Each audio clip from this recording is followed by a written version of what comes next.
네, 여러분 안녕하셨습니까?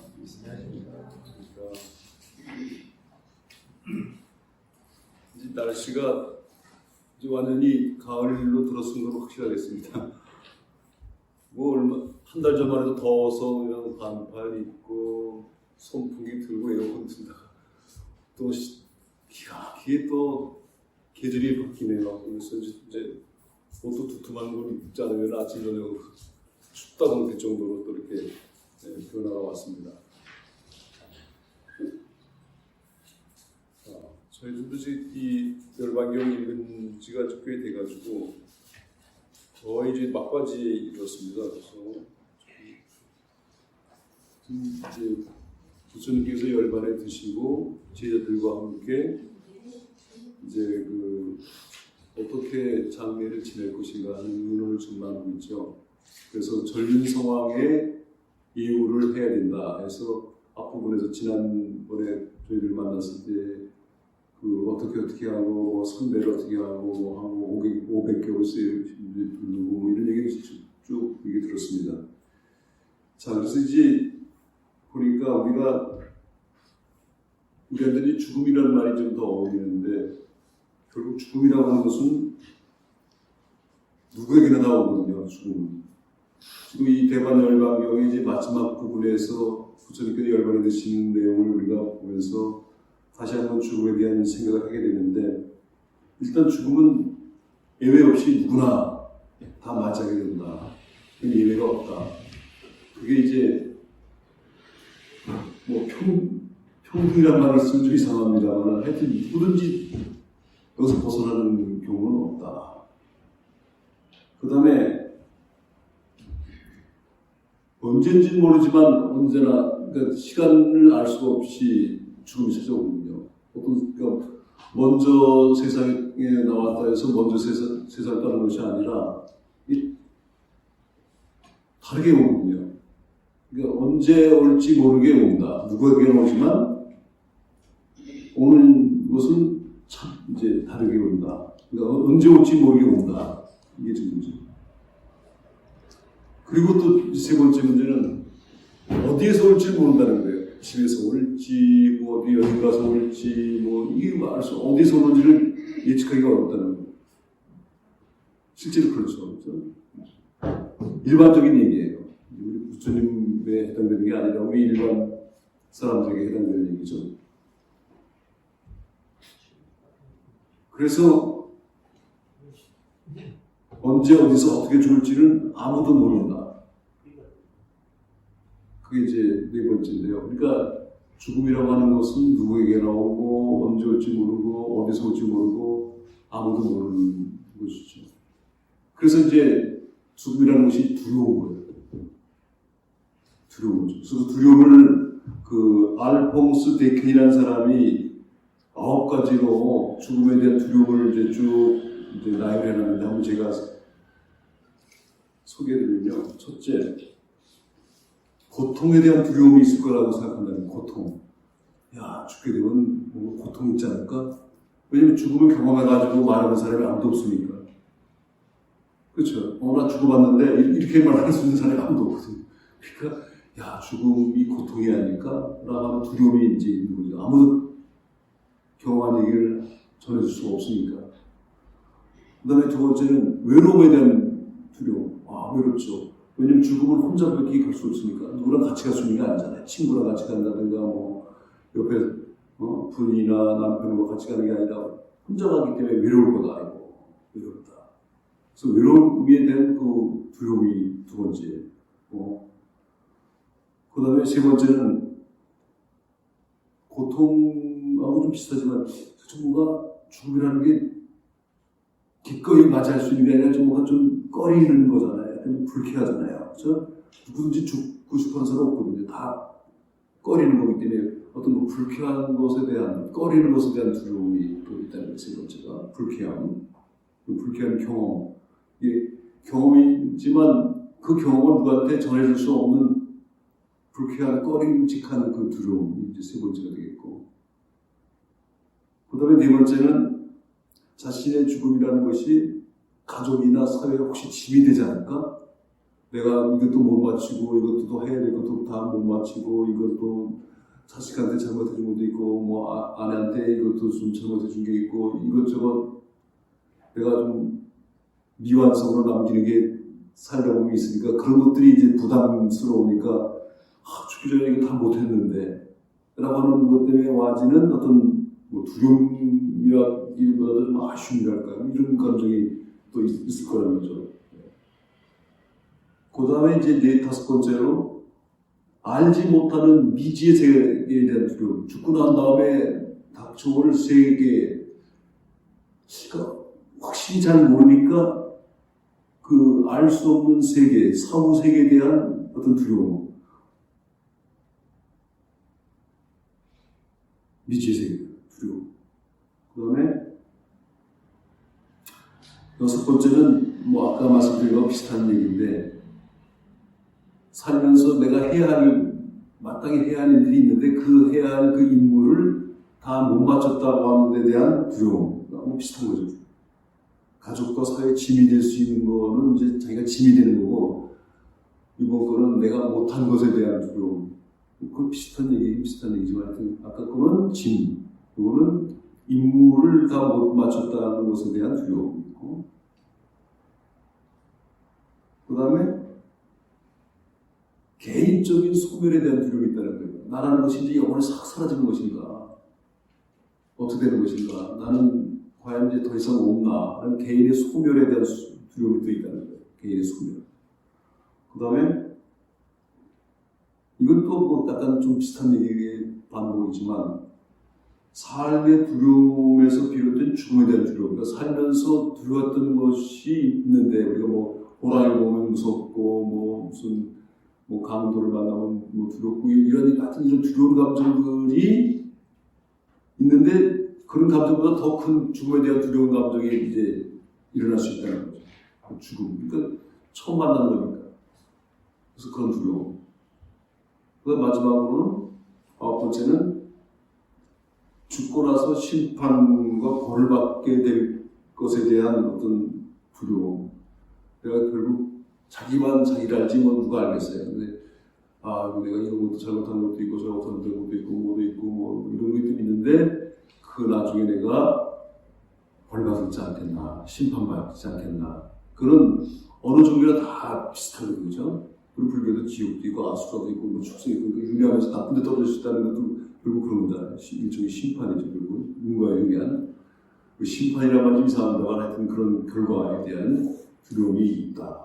그래서 이제 이렇게 우리가 언제 올지 모르고 누구에게나 오고 어디서 올지 모르는 이러한 죽음이라는 것에 대해서 누구에게나 다 닥쳐오는 것이지만 그 닥쳐오는 것을 기뻐하고 반기는 경우는 아마 찾아볼 수 없을 거예요. 누가 나 죽고 싶어 좋아 정말 즐거워 뭐 노래하고 춤추면서 죽음을 맞이하는 사람은 아직 뭐 없을 것 같은데요. 일단 이렇게 죽음이라고 하는 것은 우리에게 두려운데 그 두려움을 한 9가지로 나눠보면 이렇게 말씀드릴 수 있다. 고통의 두려움, 외로움에 대한 두려움, 불쾌한 경험에 대한 두려움, 가족과 사회에 짐이 될 것이라고 하는 두려움, 그다음에 미지의 세계, 알지 못하는 미지의 세계에 대한 두려움, 그다음에 인생의 임무, 자기가 맡은 임무를 다 못했다고 하는 것에 대한 두려움, 그다음에 삶의 두려움에서 비롯된 죽음에 대한 두려움, 그다음에 개인적인 소멸에 대한 두려움,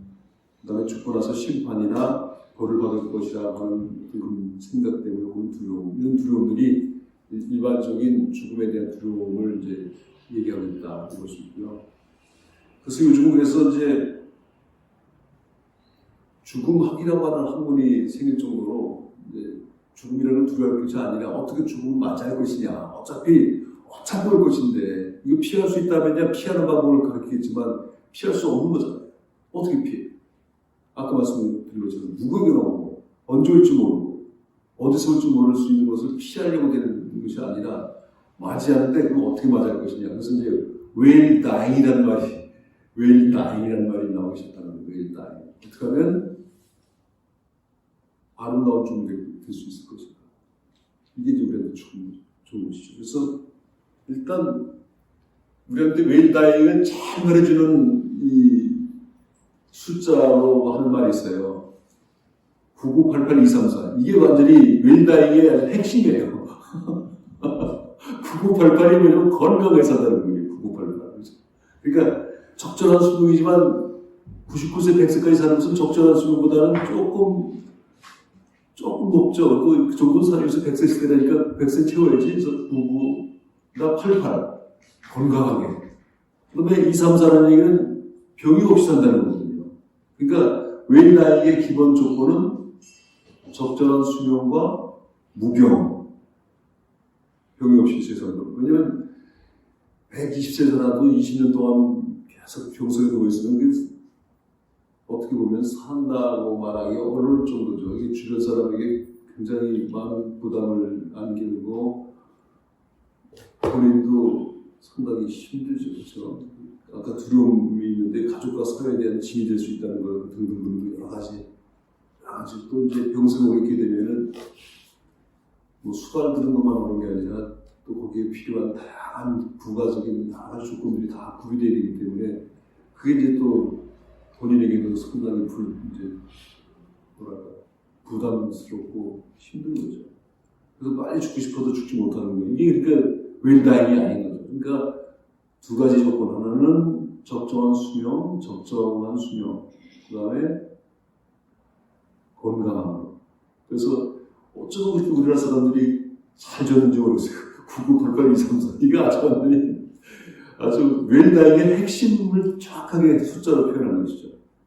그래서 이렇게 우리가 말씀드린 것처럼 누구에게나 오고 언제 올지 모르고 어디서 올지 모르는 이러한 죽음이 평등하다고 하면서 치부할 것이 아니라 이걸 어떻게 맞이할 것이냐 하는 것이 우리에게 중요한 것이고 부처님의 제자로서 부처님께서 열반에 드시는 모습을 우리가 보면서 이제 어떤 태도를 보이냐에 따라서 이제 마지막 자신이 산 것에 대한 어떤 마지막 모습인데 그 죽음을 어떤 태도로 보이냐에 따라서 그 죽음이 정말 뭐 이런 말씀 좀 이상합니다만 고귀한 죽음, 값진 죽음, 이것도 좀 이상해요. 우아한 죽음이라는 말이 뭐 좀 형용이 안 되지만 하여튼 뭔가 죽음을 맞이하는데 뭔가 의미 있는 죽음이 될 수 있도록 그렇게 그 태도를 어떻게 보이냐에 따라서 그렇지 않으면 값지지 않고 무의미한 죽음이 되거든요. 그러니까 어느 날 갑자기 아무 생각도 없이 그렇기 때문에 우리는 죽음을 늘 생각할 건 아니지만 준비를 의미 있게 해야 된다. 이게 대반열반경을 배우면서 얻어지는 결론일 것 같아요. 그러니까 죽음을 준비하는 일. 그러니까 우리가 경전을 읽어도 죽음을 준비하는 일. 그래서 철학자들도 얘기해요. 철학이란 무엇이냐? 죽음을 준비하는 것이다. 왜? 그냥 오늘 갑자기 생각도 없이 닥치는 것이 아니라 늘 준비하는 것. 그래서 나는 어떻게 할 것이다, 어떻게 할 것이다. 그래서 뭐 여러 가지 죽음에 대한 준비를 하잖아요. 그렇죠? 그것이 상당히 중요한 일이다. 의미 있는 죽음, 값진 죽음, 고귀한 죽음이 되려면 준비해야 한다. 그래야 의미가 있는 죽음이지 준비하지 않은 죽음은 오늘 갑자기 그냥 의미 없이 가는 거죠. 그래서 죽음 전에 어떻게 할 것인가 뭐 이런 얘기 구체적으로 말씀드리면 좀 뭐합니다만 가지고 있는 재산을 어떻게 분배할 것이냐 다 해놔야지 그런 하루가 안 오면 위에 있던 형제들 다 싸움하고 난리가 나고 이게 무서운 거예요. 그것도 정확하게 다 해서 해주고 뭐 여러 가지 자신이 무슨 남은 것들 어떻게 하고 뭐 어떻게 하고 전부 중요하죠. 그래서 제가 읽은 책 중에 그 헬렌 니어링이라는 분이 쓴 책이 사람들과 아름다운 마무리 그런 책이 있었는데 거기에 스코트 니어링이라는 사람의 남편인데 100세가 되면서 건강하게 살았어요. 남편이 100세가 되면서 이제 더 내가 오래 살 게 뭐 있냐면서 곡기를 끊습니다. 슬슬. 그러면서 곡기 끊으면서 이미 벌써 자신이 죽게 되면 뭘 어떻게 그 장례식장에 장례 비용 다 미리 선불해놓고 어떻게 하고 뭘 어떻게 하고 뭐 수목장 어떻게 하고 하는 것을 전부 살아있을 때 그걸 전부 뭐 묘비명을 어떻게 하고 뭐 전부 해놓고 그러면서 서서히 기쁘게 죽음을 맞이하는 그런 내용이 있는 사실이거든요. 스코트 뉴욕이라는 사람. 그런 뭐 우리가 그렇게까지 할 수는 없겠지만 일단 죽음을 너무 방이 있는 거라고 이 사람이라면 너무 생각하지 않다가 갑작스러운 것보다는 늘 자신의 삶을 의미 있는 삶으로 만들기 위해서는 준비를 해야 된다.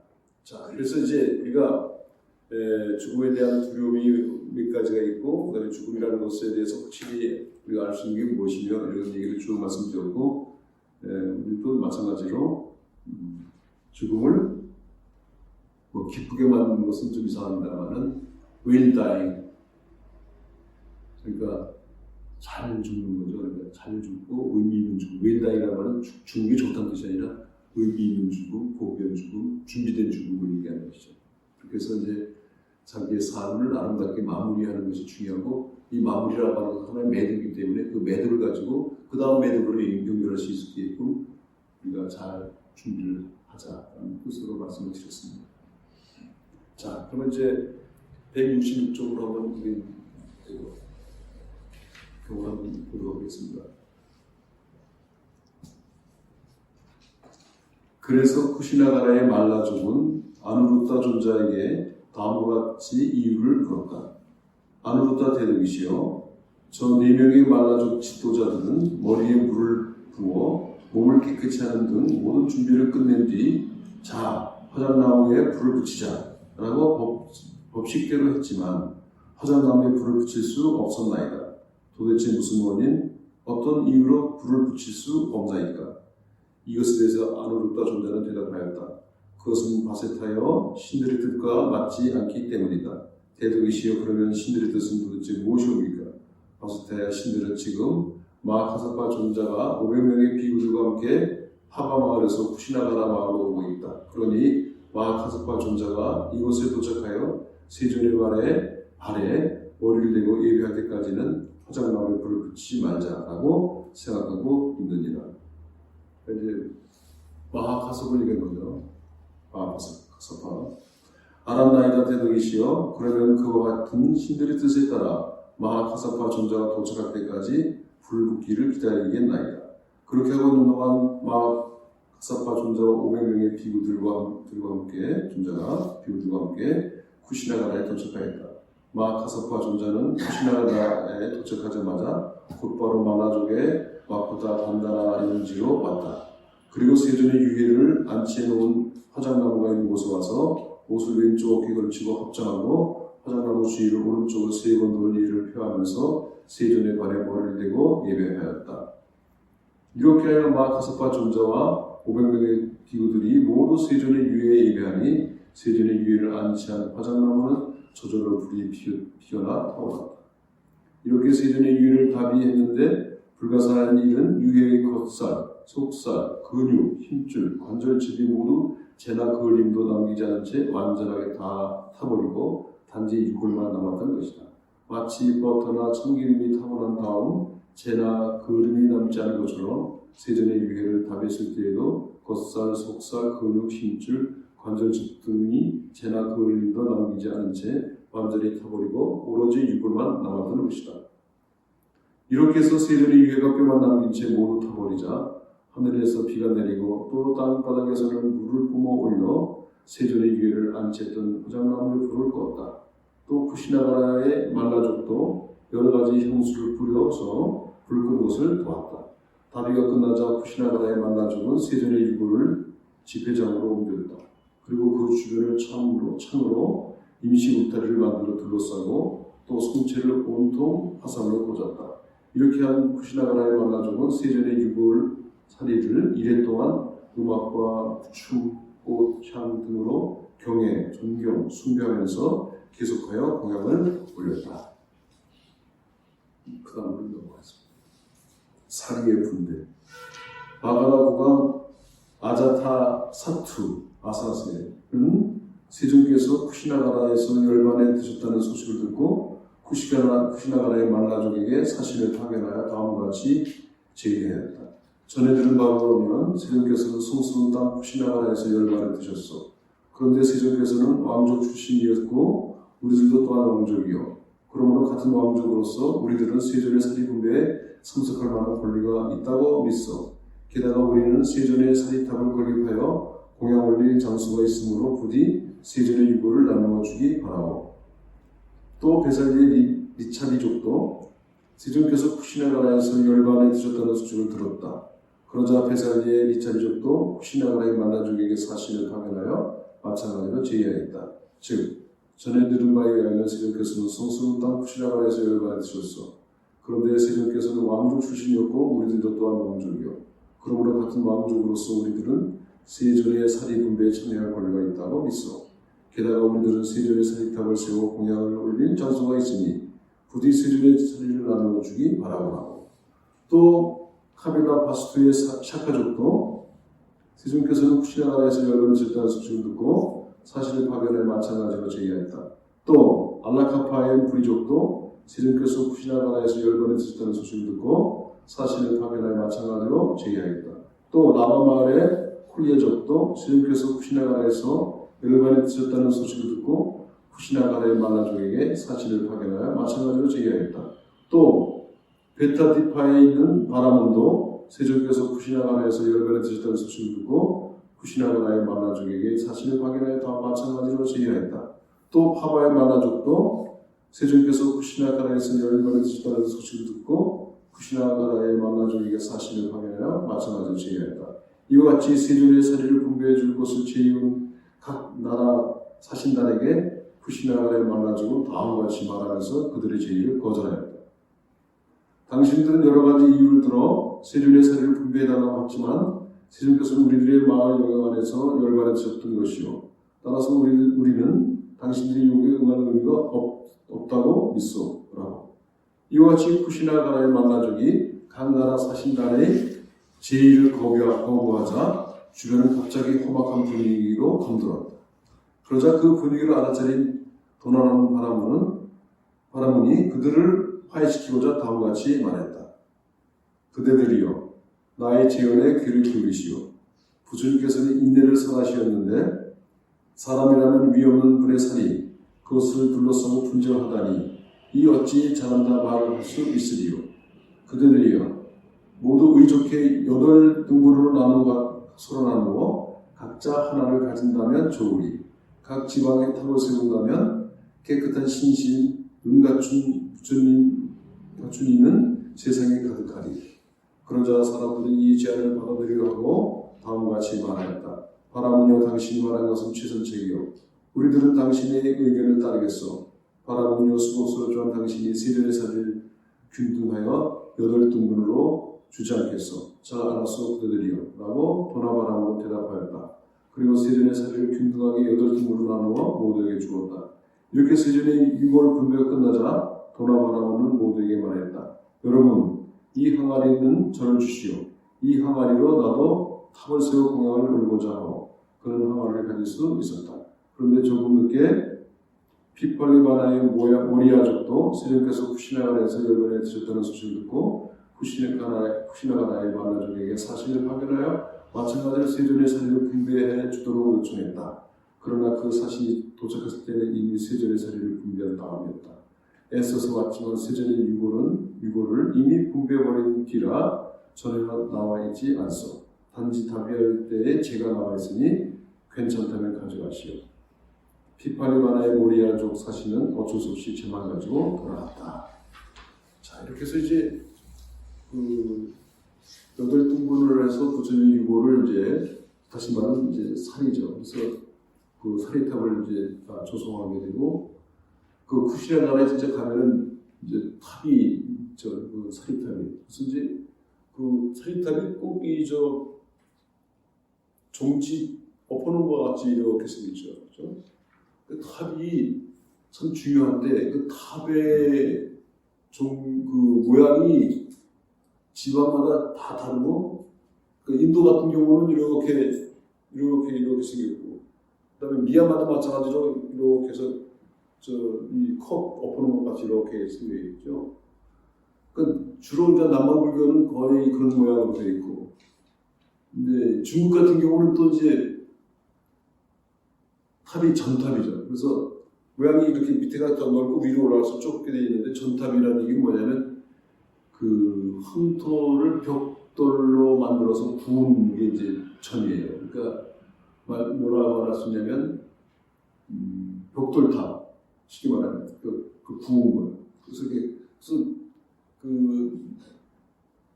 큰 탑들은 사람이 그 안에 들어가서 빙빙빙빙 올라가서 끝에까지 올라갈 수 있게 세우는데 우리나라 탑은 그렇게 사람이 올라가서 빙빙빙빙 올라갈 수 있게 만든 탑은 아마 황룡사 부축탑 같은 경우는 좀 올라갈 수 있게 만들었을 것 같은데 우리나라 현재 남아있는 탑은 올라가는 탑은 없죠. 이제 우리나라는 이제 주로 석탑이죠, 석탑. 그래서 석탑은 화강암, 우리나라는 주로 화강암이 많기 때문에 화강암으로 되어 있고 유일하게 전탑이 하나가 딱 있는데 그 황룡사탑, 그 경주 황룡사, 아니 황룡사이 분황사, 죄송합니다, 황룡사, 분황사가 이제 이렇게 네모로 집처럼 된 게 이제 탑이잖아요. 그래서 분황사탑이 그 전탑이에요. 나머지는 다 석탑이에요. 우리나라에 있는 탑. 근데 이제 탑이라고 하는 것이 지금 여기서 보신 것처럼 부처님의 사리를 모신 거죠. 사리를 모셨기 때문에 이게 이제 일종의 수투파, 일종의 무덤이에요, 무덤. 그 무덤이니까 그러니까 우리나라는 다보탑이나 석가탑 같은 게 무덤같지 않게 생겼잖아요. 멋있는 예술품이지만 그 미얀마나 인도의 부처님 그 사리탑은 무덤처럼 이렇게 해서 넓게 해서 이렇게 둥글게 했잖아요. 그러니까 우리도 탑에 사리를 모셔야 되는데 진신사리를 모시기가 그렇게 쉬운 일이 아니에요. 진신사리가 진짜 부처님의 진신. 그 후에 이제 사리가 이제 없으니까 이제 부처님의 그 치아를 갖다서 그것은 불치사가 쓰라는 거 있잖아요. 치아를 모시고 이제 아까 여기 나온 것처럼 재. 그래서 그걸 회탑이라고 해요. 회를 모신, 재를 모신 회탑. 그 우리는 이제 탑 속에 진신사리를 모시기가 쉽지 않으니까 부처님이 나를 보는 이는 법을 보고 법을 보는 이는 나를 본다. 이 법을 이제 적어놓은 게 뭐예요? 경이잖아요, 경. 그러니까 이제 경판을 그것도 이제 변하지 않는 금물로 동판에다가 금물로 쓴 그런 일종의 그 부처님의 사리를 대신하는 그 경을 맨 탑 기저 맨 밑에다가 이제 모시고 그 탑을 세운 거죠. 그래서 우리가 오래된 탑을 보수하고 할 때 보면은 그 밑에서 나오잖아요. 경전이 나오잖아요. 그러니까 결국 사리를 모시는 탑이나 경전을 모시는 탑이나 다 부처님에 대한 숭앙, 우러러보고 숭배하는 그런 것이기 때문에 그래서 이제 탑돌을 하잖아요. 그러니까 저희들도 푸시나가라에 저도 가봤는데 거기서 이제 탑돌이를 하더라고요. 오른쪽에 돌면서 자신의 이제 소원을 이제 말하면서 탑들이 만지고 그러는데 우리나라에도 그 정멸보궁이라 해가지고 부처님 진신사리가 모셔진 곳이 5군데가 있다고 그러잖아요. 그렇죠? 정멸보궁. 이제 대표적으로 통도사에 이제 모셔져서 통도사가 우리나라에 불보사찰이 되는 거죠. 부처님이 진신사를 모실 때. 그리고 이제 부처님의 경판을 모신 곳이기 때문에 법보사찰이 해인사가 되는 것이고, 그리고 이제 부처님의 제자들이 이제 모여서 공부하고 하는 그런 승보사찰이 이제 송광사가 되는 거죠. 그래서 이제 삼보사찰이 이렇게 있잖아요. 근데 이제 통도사를 위시로 해서 이제 저 위에 저 중대, 저 오대산의 중대, 저 위에 그 설악산 자주들 가시잖아요. 저도 아주 기어 올라가서. 그죠? 무슨 남, 그죠? 공정함. 네, 거기 해가지고 또 이제 영월, 저기 법흥사, 그래서 5군데인데 그 5군데를 한 해에 다 참배하고 하면 자신이 원하는 거 이루어진다는 거예요. 그렇게 해서 사람들이 열심히 다 5군데가 1년 안에, 한 달이 아니라 1년 안에 하면은 자신이 원하는 바 소원이 이루어진다고 해가지고 사람들이 많이 그렇게 이제 진신사리 참배를 많이 갑니다.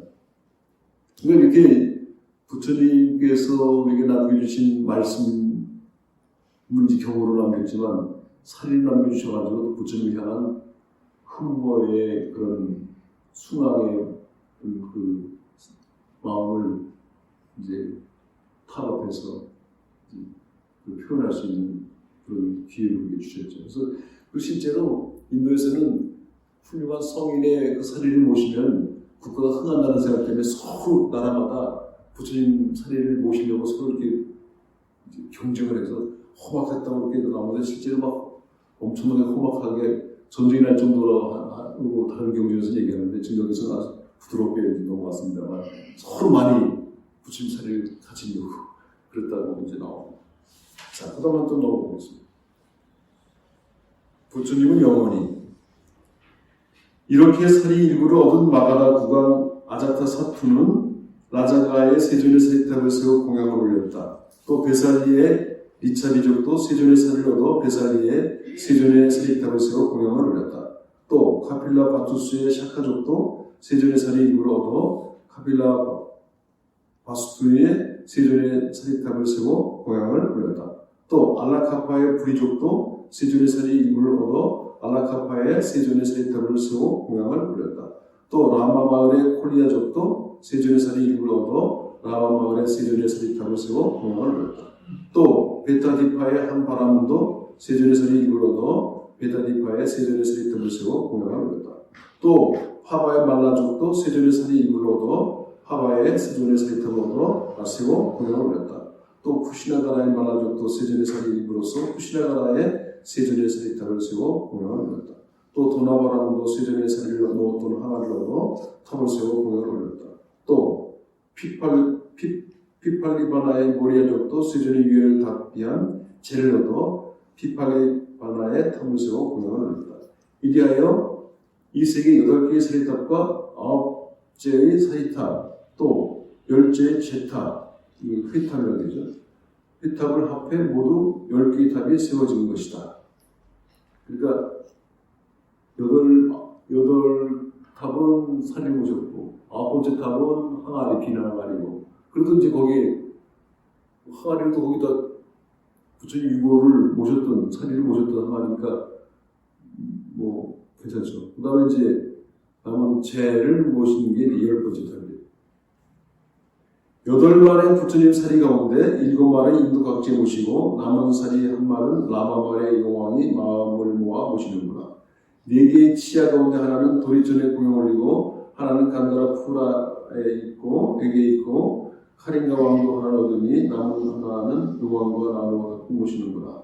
사리와 치아 비할 바 없이 위강설이니 위 없는 성물 그것으로 좌우된 이 대지 이와 같이 소중하리. 착한 사람에게 불살이 주어 공경하는 그 모습은 천재, 용왕, 제왕은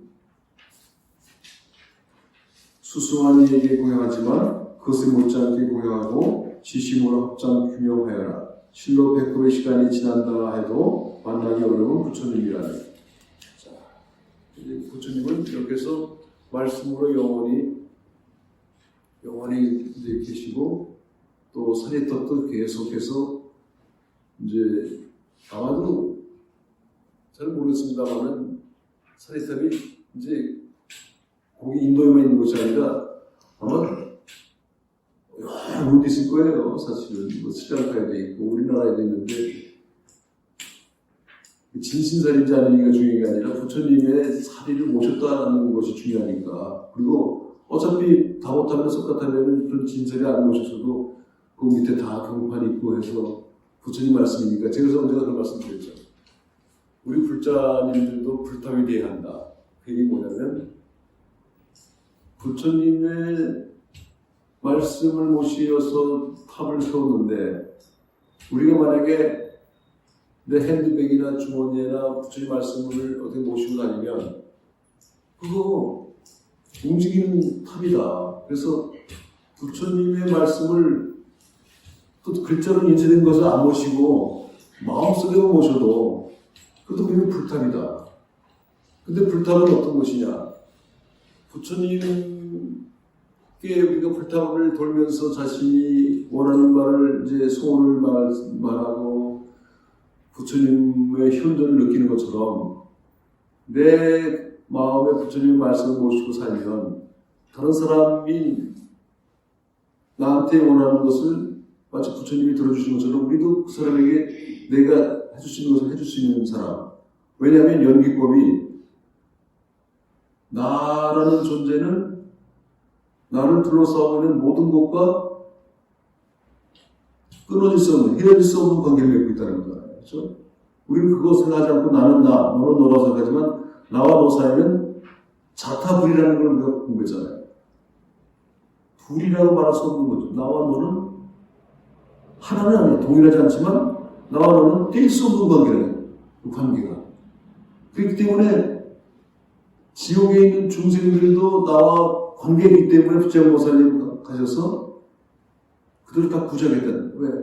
그 지옥에 있는 중생도 알고 보면 내가 더 많이 먹고 내가 더 많이 갖고 내가 더 많이 욕심내가지고 못 가져서 훔치고 갖고 싶어가지고 사람을 해쳤고 알고 보면 내가 적당히 가졌더라면 그 사람들에게 분배가 됐을 것을 내가 더 많이 가졌으니 내 잘못도 금요치적 중생과 관계가 있는 것이다. 그렇기 때문에 나를 둘러싸는 모든 것들, 근데 꼭 인간뿐만 아니라 동물, 식물 모든 것도 나와 뗄 수 없는 관계를 갖고 있기 때문에 그런 관계성을 강조하는 게 무아잖아요. 무아. 여기에 핵심이죠. 나를 나라고 하신 것이 아니라 나라는 것은 이런 모든 것과의 관계성 속에 있는 것이죠. 그러니까 부처님을 향한 사랑의 마음을 탑처럼, 나도 탑처럼 나를 둘러싼 모든 사람뿐만 아니라 동물, 식물, 무생명까지도 나와 다 관계성을 갖고 있다고 그들에게 사랑을 베푸는 일, 그들의 요구에 응해주는 일, 그럼 우리는 응신물이에요. 움직이는 탑이고 그렇게 사는 것이 부처님이 우리에게 주시는 메시지다 이렇게 생각이 됩니다. 그러니까 대관열반경은 우리가 봐주셨지만 춘다의 공양을 저버리지 않으시고 받으셔. 왜? 춘다가 올리는 공양은 부처님 돌아가시라고 그 다음에 약한 게 아니라 정성을 다해서 음식을 준비한 것인데 그게 잘못돼가지고 부처님이 돌아가시게 됐잖아요. 그래서 부처님이 그걸 아셨어요. 그래도 그것을 치우지 않고 정성 들이는 공양이니까 그걸 드시는 거예요. 그 비싼 사람하고 활찍에 고통을 당하셨지만 다른 사람 주지 말라고 다 땅에 묻으라면서 받으셨죠. 왜? 그 사랑, 춘다가 부처님을 향한 사랑에 응해야 되거든요. 그걸 치우치면 어떻게 됐어요? 이게 대단한 얘기예요.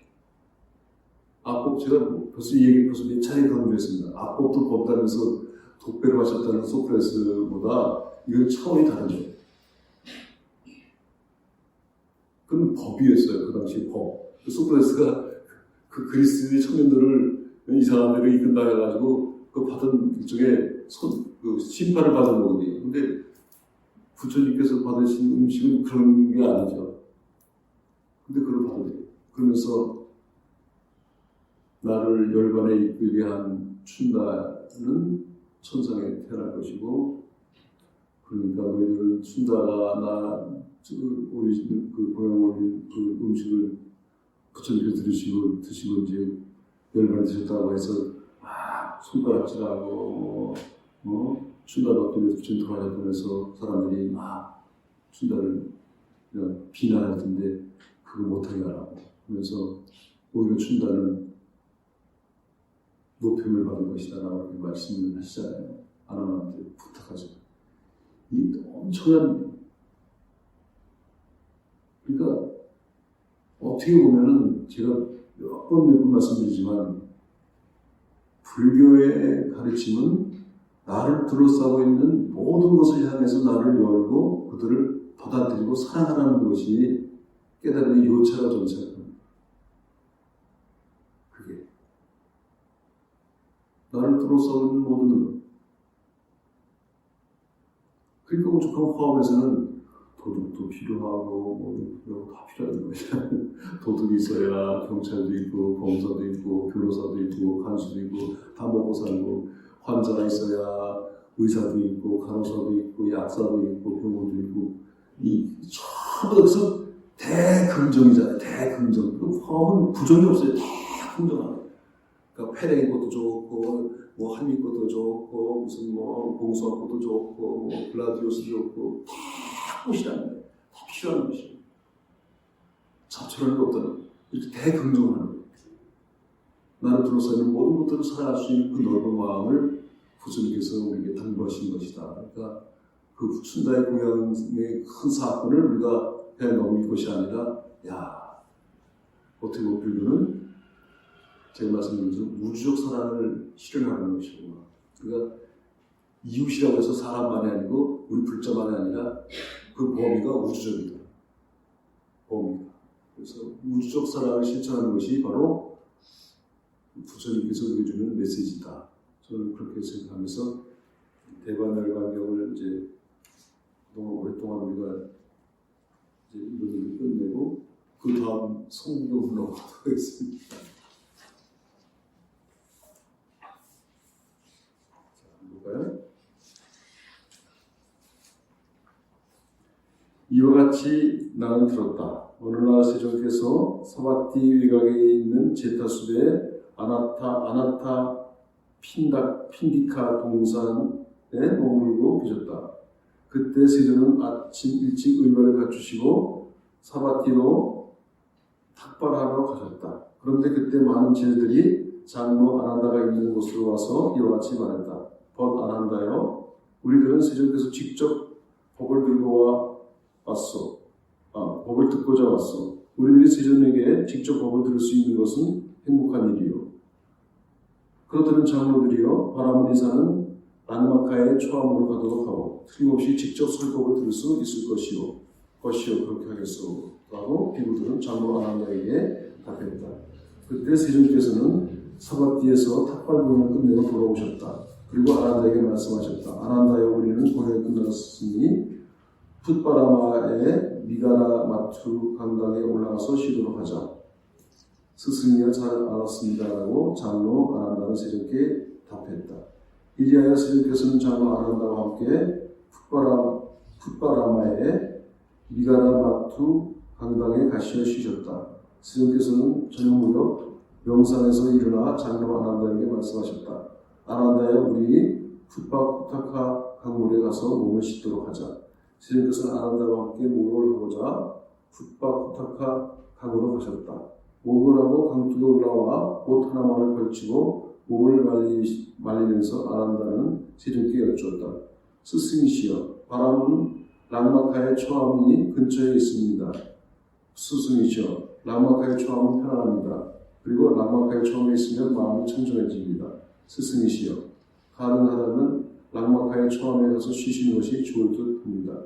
그러자 세종께서는 침묵으로 동의하셨다. 그러 세종은 바람은 랑마카의 초암으로 가셨다. 그때 많은 비구들이 설법을 듣고자 랑마카의 초암에 모여 있었다. 그래서 세종께서는 문 밖에 서서 비구들의 이야기가 끝날 때까지 기다리고 계셨다. 세종께서는 이야기가 끝난 것을 아시고 헛기침을 하면서 빗장이 질린 문을 두드리셨다. 그러자 비구들은 세종께 문을 열어드렸다. 그때 세종께서는 랑마카의 초암 안으로 들어오셔서 준비된 자리에 앉으시고는 제자들에게 일러 말씀하셨다. 비구들이여, 그대들은 지금 무슨 이야기를 듣고자 여기에 모였는가? 또 무슨 이야기를 서로 하다가 중단하였는가? 비구들은 답했다. 세종이시여, 바로 세종께서 설하신 법에 관한 이야기를 하다가 중단했습니다. 때마침 세종께서 도착하셨기 때문입니다. 세종께서 말씀하셨다. 비구들이 앞서서 훌륭합니다. 그들은 훌륭한 남성으로서 성실한 생활을 보이고 출가자가 되어 법을 듣고자 모여있는 것은 참으로 훌륭한 일이다. 비구들이여, 모여질 때는 두 가지 말만 해야 한다. 그 두 가지란 법에 대한 이야기를 하거나 성스러운 침묵을 지키는 것이다. 자, 근데 제가 이야기를 하다가 조금 중단을 했는데요. 그 탑이 마지막에 탑 얘기로 끝이라는데 탑 얘기 조금 더 말씀드리면, 탑이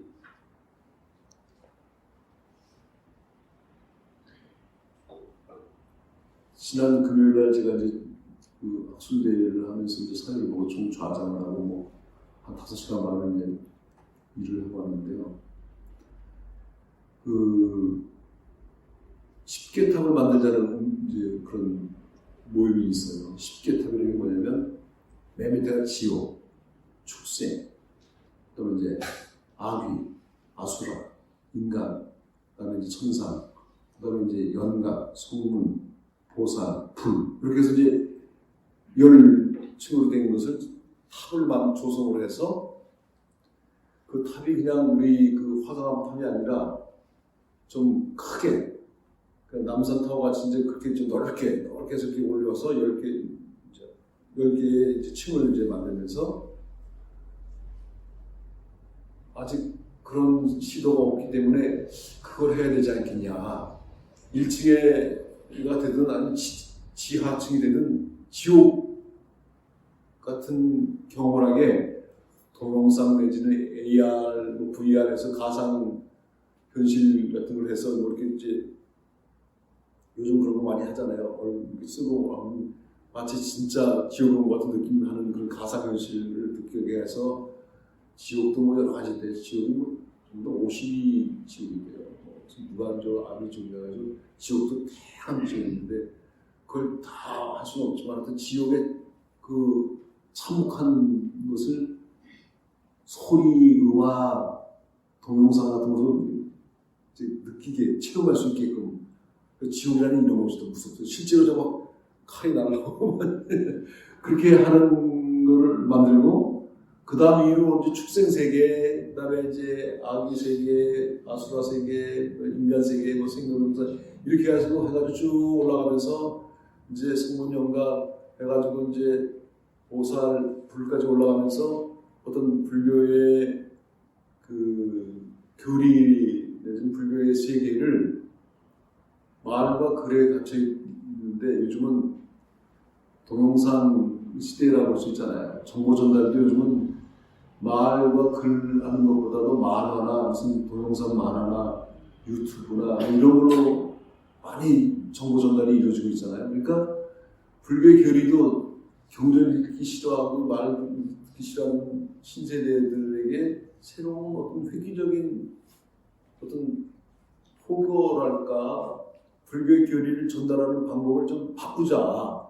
그래서 그렇게 십계탑을 만들어서 그걸 좀 커야겠죠. 그래서 이제 이렇게 십계탑으로 올라가서 이제 만들자. 뭐 이제 그런 모임이었어요. 그 사람들이 박수 좋다고 하는데 일단 두 가지가 이제 문제인 게 어디다 할 수 있는 것이냐. 장소가 좀 아직 결정이 안 되고 이제 그런 구산들이 나와서 얘기하는 것이지 이제 결정된 건 아니죠. 두 번째, 그거를 하려면 탑을 세우는데도 상당한 비용이 이제 소요되겠는데 탑만 있다 되는 게 아니라 그 안에 들어갈 소프트웨어, 내용 이것도 이제 엄청나게 다양해야 되고 힘들겠죠. 그래서 지옥세계를 구현하고 그다음에 축생세계를 구현하고 하는 그런 프로그램을 가상세계로 만드는 게 이제 두 번째 문제. 거기까지 있는데 제가 이제 하나 더 거기다 구현하고 싶은 것은 세 번째는 그렇게 체험만 하는 것이 아니라 불교 좋다는 것이 아니라 거기서 나는 뭘 할 것인가라는 어떤 방향을 좀 제시해 줘야 됩니다. 그래서 그 방향 제시를 다양하게 좀 해줘서 나의 삶이 그만 느낌 좋아 정말 참 좋다 이런 느낀 것이 아니라 앞으로 어떻게 살아야지 이런 어떤 방향성을 제시하는 프로그램이 좀 필요하다. 그래서 나는 지금까지 살았던 것을 이제 반성하면서 이렇게 살아야지 하고 나의 삶의 변화가 일어나게 하는 어떤 프로그램이 또 필요하다. 그때 이제 그게 넷플릭스에서 그걸 제시해야 되겠죠. 그래서 이제 뭐 그냥 우리가 무심하게 넘어가지 않아 이렇게 뭐 기후변화라든가 뭐 생태 문제라든가 양극화 문제라든가 성평등 문제라든가 사회적 문제라든가 그래서 우리가 무관하게 사는 게 아니기 때문에 그런 것들도 아마 이제 제시하는 그런 프로그램이 이제 앞으로 거기에 이제 뭐 좀 들어가야 되겠죠. 그래서 이제 뭐가 이제 종래의 불교의 모습에서 시대의 변화에 따라서 이것들 중에 방편이 아니겠냐. 제가 이렇게 계획서도 하고 그랬었는데 그게 방편이다. 왜냐하면 부처님 말씀을 이 시대에 맞게 뭔가 응용을 해가지고 사람들에게 전달해줘야지 그냥 늘 그냥 해서는 안 되지 않냐. 그리고 좀 쉽게, 재밌게, 그리고 체험할 수 있게 하는 그런 방법이 상당히 필요하다는 생각을 저도 하는데, 그런 모임에서 이제 같이 얘기를 하고 있습니다. 그래서 아마도 이제 그런 게 이제 실현되고, 현실적으로 실현되려면 시간도 필요하고, 여러 가지 더 많은 노력이 필요하고, 뭐 시행착오도 겪겠지만, 그런 움직임이 있습니다. 그러니까 탑이 변한다는 얘기, 아까 말씀드린 것처럼 탑이 변하는데, 미래의 탑은 그런 탑도 지금 구성하고 있다. 그런 걸 한번 참고로 말씀드린 겁니다. 그래서 10개 탑이라고 해요. 13개, 10개의 세계를 이제 구현해가지고 불교의 세계를 체험으로 알게 하는 그런 움직임이 이제 서서히 태동되고 있다. 뭐 그런 말씀입니다. 그러니까 이제 하여튼 이제 늘 머물러 있어서는 안 되고 늘 뒤쳐져서는 안 되고 이 시대와 발을 맞춰서 같이 가면서 선도해 가야지 늘 뒤쳐져가지고 그때 그렇게 할까 이거 잘못했네 좀 늦었네 이러면 자꾸 이제 뒤쳐지는 거죠. 정말 안타까워서 다시 말씀드리지만 자꾸 불자의 그 신도 숫자가 통계에 자꾸 떨어지고 있어요. 이게 참 안타까운 일이에요. 그게 왜 그러냐면 연세 많으신 어르신들이 이제 세상을 떠나시면 그 후속 세대가 받쳐줘야 되는데 후속 세대가 없는 거예요. 후속 세대가 전혀 없는 건 아니지만 이 채워지지 않는 10분의 어르신이 세상을 떠나셨으면 10분의 12, 13씩 올라와야 되는데 4, 5 말아봤자 그러니까 이 자꾸 공백이 생기게 되고 신도 숫자가 줄게 되고 그러니까 신세대들에게 매력적인 종교로 자꾸 바꿔야 되거든요.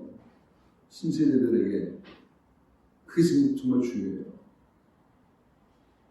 지금 또 보세요. 코로나 사태 이후로 우리가 상상 못하는 일들이 많이 벌어지는데 대표적인 것이 학교 교육을 다 집에서 했잖아요.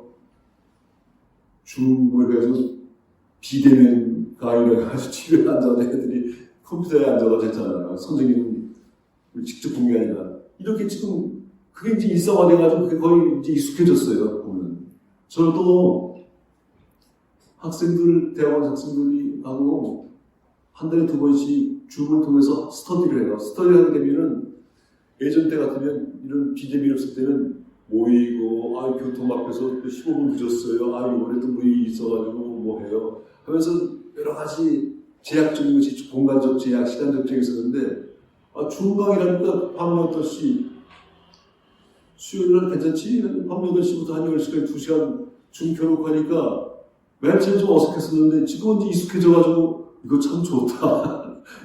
차 타고 움직이지 않아도 되고 뭐 멀리서 오지도 않아도 되고 이게 이제 익숙해지니까 점점 이게 생활의 패턴이 예전보다 좀 달라지는 거예요. 공간적, 시간적 제약을 넘어서는 거예요. 그러니까 지금 한 예로 10개 탑이 이제 한 예가 되겠지만 이거 이상으로 이제 좀 달라지는 거죠. 저도 보니까 지금 우리 지금 강의하는 성모정서 강의가 유튜브에 올라와요.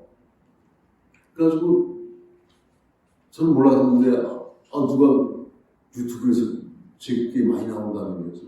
뭐가 나와? 뭐 옛날 교육으로서 아니라는 거예요. 그러니까 열방경 강의가 쫙 뜨더라고요. 그걸 듣고 나니까 말 조심해야 되겠네 이거. 이거 편집 잘하잖아. 이거 실수하게 생겼다 이거. 예전 때 생각 전혀 안 하고 말했던 것들이 편집 잘 됐는지 제가 나온 걸 제가 안 봤거든요. 이 옆집아이 얘기한 것도 나온 거 아닌가, 걔가 보고서 좀 이상하게 생각하는 거 아닌가, 뭐 다른 종교를 좀 이렇게 좀 비판하는 얘기들이 더 강하게 나온 게 아닌가, 불교계 내부 같은 모습 좀 얘기한 것도 나온 게 아닌가, 걱정이 많이 되는 거 있죠. 그래서 이 편집하시는 분들 그거 다 옛날 것도 좀 보셔가지고 짜는 짜가지고 구설수 오지 않게 해주셔야지. 이 말하는데 제약이 되더라고요, 솔직히. 그러니까 그걸 좀 선생님 다시 한번 좀 정리를 해주세요. 처음부터 다시 그 빼고 싸서 빼내서 좀 정리하셔야 될 것 같은 느낌이 들더라고요. 좀 겁이 나더라고요, 겁이. 자, 그 다음에 이제 또 좀 더 읽어보겠습니다. 성스러운 구함과 성스럽지 못한 구함. 비구들이여 구함에는 두 가지가 있다. 즉 성스러운 구함과 성스럽지 못한 구함이다. 비구들이여 성스럽지 못한 구함이란 무엇인가? 여기 한 남성이 있어 스스로 태어나는 존재이면서 태어나는 것을 갈구하고 늙는 존재이면서 늙는 것을 갈구하고 병든 존재이면서 병든 것을 갈구하고 죽는 존재이면서 죽는 것을 갈구하려고 번뇌스러운 존재이면서 번뇌로운 것을 갈구하고 스스로 더러운 존재이면서 더러운 것을 갈구하고 있다. 비구들이여 어떤 것이 태어나는 존재인가? 이른바 자식과 아내가 태어나는 존재이고 노비가 태어나는 존재이고 사냥과 양이 태어나는 존재이며 코끼리나 소, 말, 암말이 태어나는 존재이고 금과 은이 태어나는 존재입니다. 비구들이여 태어나는 존재는 실로 이런 것을 의지처럼 하는 존재이고 이것을 얽매이고 도취되고 집착하여 스스로 태어나는 것을 갈구하고 있다. 비구들이여 어떤 것이 늙는 존재인가? 이른바 자식과 아내가 늙는 존재이고 노비가 늙는 존재이고 사냥과 양이 늙는 존재이고 닭과 돼지가 늙는 존재이고 코끼리와 소, 말, 암말이 늙는 존재이고 금과 은이 늙는 존재입니다. 변한다는 거죠. 비구들이여 늙는 존재는 실로 이것을 의지처럼 하는 존재이고 이것에 얽매이고 도취되고 집착하여 스스로 늙는 존재이면서 늙는 것을 갈구하고 있다. 비구들이여 어떤 것이 병든 존재인가? 이른바 자식과 아내가 병든 존재이고 노비가 병든 존재이고 사냥과 양이 병든 존재이고 닭과 돼지가 병든 존재이고 코끼리와 소, 말, 암말이 병든 존재입니다. 비구들이여 병든 존재는 실로 이것을 의지처럼 삼는 존재이고 이것에 얽매이고 도취되고 집착하여 스스로 병든 존재이면서 병든 것을 갈구하고 있다. 비구들이여 어떤 것이 죽는 존재인가? 이른바 자식과 아내가 죽는 존재이고 노비가 죽는 존재이고 사냥과 양이 죽는 존재이고 닭과 돼지가 죽는 존재이다. 비구들이여 죽는 존재는 실로 이것을 의지처럼 삼는 존재이고 이것에 얽매이고 도취되고 집착하여 스스로 죽는 존재이면서 죽는 것을 갈구하고 있다. 비구들이여 어떤 것이 번뇌로운 존재인가? 이른바 자식과 아내가 번뇌로운 존재이고 노비가 번뇌로운 존재이고 사냥과 양이 번뇌로운 존재이고 닭과 돼지가 번뇌로운 존재이고 코끼리와 소, 말, 암말이 번뇌로운 존재이다. 비구들이여 번뇌로운 존재는 실로 이것을 의지처럼 삼는 존재이고 이것에 얽매이고 도취되고 집착하여 스스로 번뇌로운 존재이면서 번뇌로움을 갈구하고 있다. 비구들이여 어떤 것이 더러운 존재인가? 이른바 자식과 아내가 더러운 존재이고 노비가 더러운 존재이고 사냥과 양이 더러운 존재이고 닭과 돼지가 더러운 존재이고 코끼리와 소, 말이 더러운 존재이고 금과 은이 더러운 존재입니다. 비구들이여 더러운 존재는 실로 이것을 의지처럼 삼는 존재이고 이것에 얽매이고 도취되고 집착하여 스스로 더러운 존재이면서 더러운 것을 갈구하느니라.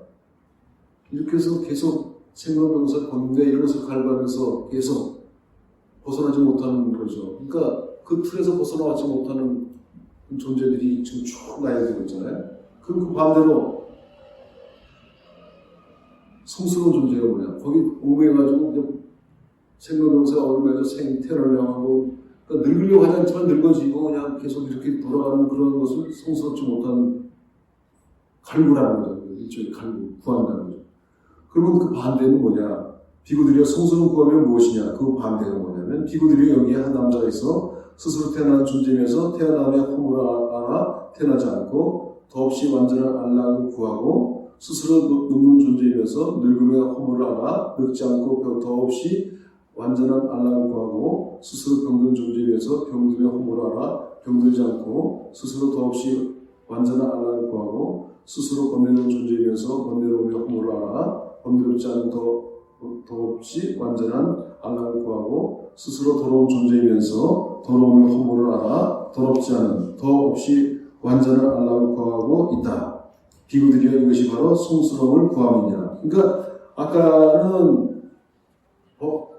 죽는 존재면서 죽는 것을 갈구하고 번뇌로운 존재에서 번뇌로움을 갈구하고 스스로 더러운 존재면서 더러움을 갈구하는 게 이제 성스럽지 못한 그러한 구함이고 지금 여기는 이런 생로병사를 벗어나려고 애를 쓰는 것은 이제 성스러움이라는 거죠. 그러니까 다시 말하면 이러한 그 생로병사의 그런 틀에서 벗어나려고 애를 쓰는 일, 그러니까 부처님의 말씀 따라서 어떻게 하면 여기서 벗어날 수 있는가 하는 것을 얘기하는 것이 이제 성스러운 이제 구함이라는 거죠. 한번 보겠습니다. 비구들의 실로 나 역시 깨달음을 얻지 못했던 시절에는 스스로 태어난 존재면서 태어남을 갈구했고, 부처님 스스로 당신의 경험을 지금 말씀하고 계시잖아요.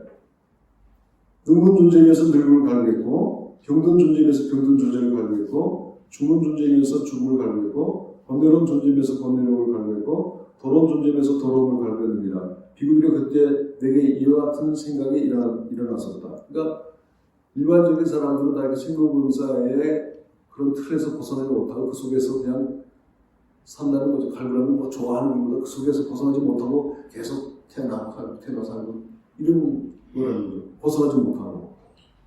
그러면서 이제 어떻게 해서 난 벗어날 수 있을 것인가 하는 생각을 문득 하게 되는데 어떻게 해서 나는 스스로 태어난 존재면서 태어나는 것을 갈구하고 늙는 존재면서 늙는 것을 갈구하고 죽는 존재면서 죽는 것을 갈구하고 번뇌로운 존재이면서 번뇌로운 것을 갈구하고 스스로 더러운 존재에서 더러운 것을 갈구하는 것일까? 왜 그럴까? 라는 생각을 했다는 거죠. 그래서 나는 스스로 태어난 존재이면서 태어나는 허물을 알아 태어나지 않고 더없이 완전한 안락을 구하리라. 스스로 늙은 존재이면서 늙으며 허물을 알아 늙지 않고 더없이 완전한 안락을 구하리라. 그래서 지금 이 경의 이름도 성구경이 되는 거예요. 그러니까 성수함을 구하는. 그러니까 이것을 어떻게 하면 벗어날 것인가? 벗어나야 되겠다. 그래서 지금 부처님이 당신의 경험담을 지금 쭉 말씀하시고 계시잖아요. 우리는 보통 사람들은 여기서 벗어나지 못하고 그 속에 이제 침잠해서 사는데 이 세계를 벗어나야 되겠다. 그래서 이제 늙지 않고 더없이 완전한 안락을 구하리라. 스스로 병든 존재에서 병든의 허물을 알아 병들지 않고 더없이 완전한 안락을 구하리라. 스스로 죽는 존재에서 죽음의 허물을 알아 죽지 않고 더없이 완전한 안락을 구하리라. 스스로 번뇌로운 존재에서 번뇌로움의 허물을 알아 번뇌롭지 않고 더없이 완전한 안락을 구하리라. 스스로 더러운 존재에서 더러움의 허물을 알아 더럽지 않고 더없이 완전한 안락을 구하리라고. 비구들이라 이렇게 생각했던 나는 그때는 아직 꽃다운 청년으로서 머리를 거먹고 행복이 가득 넘치는 청춘이었다. 그런 청년 시절에 부모는 눈물로 뒤문복이 되어 만류했지만 나는 끝내 머리와 턱숨을 깎고 가상을 입고 집을 나와 출가하였다. 자, 이 문제를 해결하려고 출가하였다. 그러니까 이제 사문유관 얘기가 어느 정도 여기에 지금 숨어 들어있는 거죠. 그렇죠? 우리가 보통 할 때 사문유관에서 동쪽, 서쪽, 남쪽, 북쪽 가가지고 이제 뭐 그 거지를 보고 병든 자를 보고 뭐 이렇게 해서 이제 송장 수체가 치가를 보고 그다음에 이제 나중에 그 사문들의 그 얼굴을 보면서 아 어떻게 해서 저 사람은 저렇게 안락한 얼굴을 하고 있을까 평안한 얼굴을 하고 있을까 하면서 거기서 발심하기에는 동기부여가 됐다는 얘기가 지금 여기는 구체적으로 사문과 말씀하지 않아도 그 내용을 지금 이제 말씀하는 내용을 어떻게 하면 생로병사의 윤회로부터 벗어날 수 있을 것이고 번뇌를 뛸 것인가 그리고 오탁한 세상 더러움이고 오탁한 세상을 벗어날 수 있을 것인가라고 하는 그런 생각을 이제 하셨다는 거예요. 그때는 아직 청춘이었는데 28 청춘 아니고 이제 28살. 그러니까 이제 35세부터 45년 80세까지 이제 그 당신의 깨달음을 이제 펼치셨잖아요. 이제 아직 30 나이 되지 않으셨죠. 35세부터 이제 법을 펼치시는데. 그래서 이제 떠나간 거죠. 그러면서 이제 당신의 수행 과정을 쭉 말씀하시는 거예요. 그래서 처음에 스승 알라 까라마를 찾고, 그래서 이제 뭐 선정주의자, 수정주의자를 만나고, 고행도 하시고, 그래서 내란자강가에서 당신의 친구들, 오비구와 함께 하다가 그만두고, 이제 이런 내용이 이제 나오는 거죠. 그리고 깨달음의 출가 동기, 그 다음에 수행하는 과정, 이 얘기가 이제 쭉 나오는 게 짤막하게, 아주 짤막하게 핵심만 말씀하시는 거죠. 자, 보시죠. 그럼 출가를 했다. 그래서 이제 출가도 지금 여기서 우리 봤을 때 턱수염을 깎고 가사를 입고 집을 나왔다라고 말이겠는데 그때 이제 시종 데리고 이제 담을 넘고 뭐 그때 라울라가 그때 태어났는지 아니면 아직은 임신 중인지 그것도 이제 정말 조금씩 달라요. 출가하고 났는데 라울라 태어났던 소리 들었다는 게 있고 부왕이 정만왕이 아이고 후사를 하고서 가라 그런 얘기도 있고 뭐 여러 가지 얘기가 하여튼 뭐 정확하지 않지만 하여튼 어쨌든 결혼을 하시고 아들을 낳은 사실이에요. 그러고 나서 이제 부인이 잠드는 틈에 뭐 여러 가지 경험들과 쪽쪽 차이죠. 담을 넘고 월담 해가지고 이제 갔다 여기 그거 다 이제 성행되고 머리 깎고 턱수염 깎고 출가했다. 부모가 만류를 했지만 떠났다. 자, 그래서 이제 출가자가 된 나는 어떻게 해서라도 선함을 구하고 더없이 수승한 적정의 길을 구하고자 알랄라 까마라를 찾아가서 이렇게 말했다. 그대 알랄라 까마라여, 나는 당신의 가르침과 유를 청정하게 해나오자 하오. 비구들이여, 이렇게 말하자 알랄라 까라마는 다음과 같이 대답하였다. 그대여, 이곳에 머물도록 하오. 이곳에 머무는 지혜로운 사람은 이 가르침에 대해 자신의 스승과 동일한 경지를 명확히 알고 취득하고 진실을 얻을 것이요. 비구들이여, 나는 곧바로 그 가르침을 닦아 얻었느니라. 그때 나는 단지 입으로만 나는 알았다, 나는 체득했다라고 말할 뿐이었는데 이제는 자타가 인정하는 상태가 되었다. 이게 이제 비구들이여라는 게 뭐냐면 이제 지금 그 부처님의 말씀 듣는 비구들을 말하는 거예요. 이제 그 당신의 경험을 지금 토로하고 계시는 거예요. 그때나 그랬다, 그때나 그랬었다는 거죠. 비구들이 그런데 나는 그때 나에게는 이와 같은 생각이 떠올랐다. 그러니까 지금 그 알랄라 까라마한테 하는 얘기가 아니라 지금 그 초당에 와서 지금 처음에 와서 당신의 말씀 들으려고 모여있는 비구들한테 당신의 경험 얘기를 쭉 하고 있는 거예요. 지금 출가 동기부터 시작해서 스승 만나는 얘기부터 해서 그걸 잘 구분해서 들으셔야 돼요. 자, 알랄라 까라마는 이 법을 단지 믿음만으로 스스로 명확히 알고 취득하고 진실을 얻었다, 그 말하는 것이 아니다. 분명히 알랄라 까라마는 이 가르침을 알고 취득한 경지에 도달했다라고. 그래서 비구들이여, 나는 알랄라 까라마가 있는 곳으로 가서 그에게 이렇게 말했다. 그대 알랄라 까라마여, 어느 정도의 법을 스스로 명확히 알고 취득하고 진실을 얻었기에 나에게 말하는 것인가. 비구들이 이렇게 말하자 그때 비구는 당신 앞에 있는 비구들이에요. 알랄라 까라마는 어떤 것도 그곳에 존재하지 않음을 깨달은 선정의 경지를 일러주었다. 비구들이 그때 나에게는 이와 같은 생각이 떠올랐다. 알랄라 까라마에게만 믿음이 있는 것이 아니다, 나에게도 믿음이 있다. 알랄라 까라마에게만 정진이 있는 것이 아니다, 나에게도 정진이 있다. 알랄라 까라마에게만 생각이 있는 것이 아니다, 나에게도 생각이 있다. 알랄라 까라마에게만 정이 있는 것이 아니다, 나에게도 정이 있다. 알랄라 까라마에게만 지혜가 있는 것이 아니다, 나에게도 지혜가 있다. 자, 그러면 나도 알랄라 까라마가 스스로 명확히 알고 체득하고 진실하다고 말하는 그 법을 체득하고 정진하자라고. 비구들이여, 그게 아니라 나는 곧바로 그 법을 명확히 알고 체득하고 진실을 얻게 되었다. 비구들이여, 그때 나는 알랄라 까라마의 거처로 가서 그에게 이렇게 말했습니다. 그대여 까라마여, 당신은 이 법의 경지를 어느 정도 스스로 명확히 알고 체득하고 진실을 얻었다고 말할 수 있는가? 그대여, 나는 이 정도 경지의 법을 스스로 명확히 알고 체득하고 진실을 얻었다. 까라마는 말했다. 그대여, 존재와 함께 같은 구대의 길을 수행할 수 있는 우리들은 행복하도다. 그대여, 참으로 행복하도다. 이렇게 내가 스스로 명확히 알아 체득하고 진실을 얻었다고 말한 그 법을 당신도 스스로 명확히 알아 체득하고 진실을 얻었다. 당신이 스스로 명확하게 알아서 체득하고 진실을 얻었다고 말하는 그 법은 나도 스스로 명확하게 알아서 체득하고 진실을 얻었다고 말한다. 이처럼 내가 알고 있는 경지의 법을 당신도 알고 있고 또 당신이 알고 있는 경지의 법을 나도 알고 있다. 이처럼 내가 좋아하듯이 당신도 마찬가지이다. 당신이 좋아하는 것처럼 나 또한 마찬가지이다. 지금이야말로 오라. 그대여, 우리 두 사람의 힘을 모아 모여있는 이 대중들을 통솔하도록 하자. 비구들이 이제 그렇게 말했다는 거예요. 그래서 비구들이 이렇게 알랄라 까마라는 나의 스승이면서도 제자인 나를 스승과 동일한 위치로 인정할 뿐만 아니라 나에게 최대의 이유로 공양을 올렸느니라. 그러나 비구들이 그때 나는 이렇게 생각했다.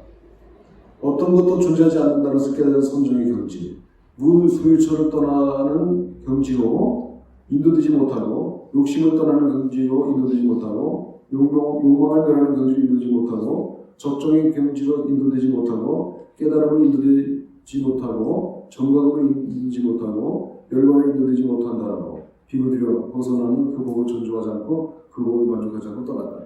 그러니까 부처님께서 떠나신 이유가 이게 더 중요한 게, 그냥 선정에 들어가서 어떤 아담한 경지에 들기 위해서만이 아니라는 거예요. 왜냐하면 제가 말씀드린 것처럼 A를 만나면 A 스승이 말하는 것도 아주 훌륭하고 체험을 짓는데 뭔가 부족한 게 있는 거예요. A가 말하는 진실한 게 있는데 B를 만나면 또 다른 얘기를 해요.